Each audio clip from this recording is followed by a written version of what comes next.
Many times a DP will spend 800 hours making lighting adjustments that are more easily accomplished in color timing over the duration of 5 seconds. Now don't get me wrong, it's impossible to light something completely digitally. You still have to have all of the sources on the set in their proper places. But when it comes to making simple brightness adjustments, it's useless to go back and forth wasting time on location. Color timing, or color correction, or color grading, whatever you want to call it, is something that receives much fanfare, what with professional colorists finishing in their expensive studios.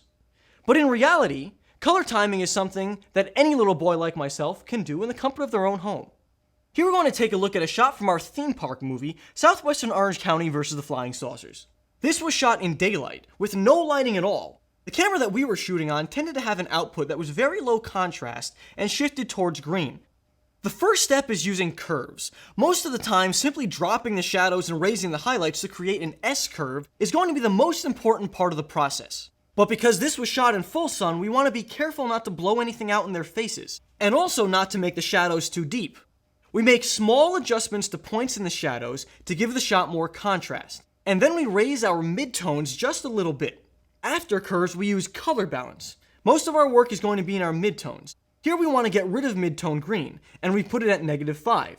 Because their faces are fairly bright, and we want to bring out some red in their skin tone, we're going to bring the highlight red up to 10. Last, we'll do hue saturation, and bring the saturation up to 10. Now we're going to look at a low-key environment from our black and white period piece, The Day the President Moved Thanksgiving. We have here this brightly lit picture from a museum, and we want to make it the interior of a mansion on a dark and stormy night. First, we'll desaturate it, and use curves to make it darker. Then we'll take a bunch of adjustment layers and mask out certain areas to make them lighter or darker as we see fit. We're sort of painting in lighting here, but we're not doing anything to affect the actual sources. Now when we put our green screen actor in front, it feels like he fits in the room. Now let's take a look at some looks. People tend to use the word look as a buzzword, treating it as if it's some type of magical potion. Now there are a number of plugins that can give you a wide range of film looks, such as Magic Bullet, and if you've got those, great. But if not, they're really just using the same tools that you have in any image editing software. For the swing dance opener of That's the Name of That Tune, we needed a nostalgic blooming look. First, we apply a curve to the footage to make it high contrast. But be careful not to blow out the highlights. We'll be doing that with other layers. We take another layer of the footage and set the blending mode to screen. We crush the shadows, blow out the highlights, then add a directional blur at about a 45-degree angle, and then a Gaussian blur to soften it. Duplicate this layer and change the directional blur to -45 degrees. We want to warm up this footage a bit, so we take a brown solid, put the blending mode on color, and put it at a pretty low opacity.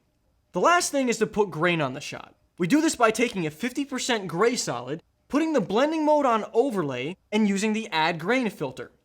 In our 1950s instructional film, Keep Watching the Skies, we wanted to recreate a look that is similar to the characteristic curve of color film stocks at that time. For this, we have to treat the curve separately on each of the 4 channels. Then on top of that, we add grain. This isn't meant to exactly copy any specific stock, just get the general feel of the period. Check out Southwestern Orange County vs. the Flying Saucers to see plenty of examples of how color timing can make point and shoot look more professional.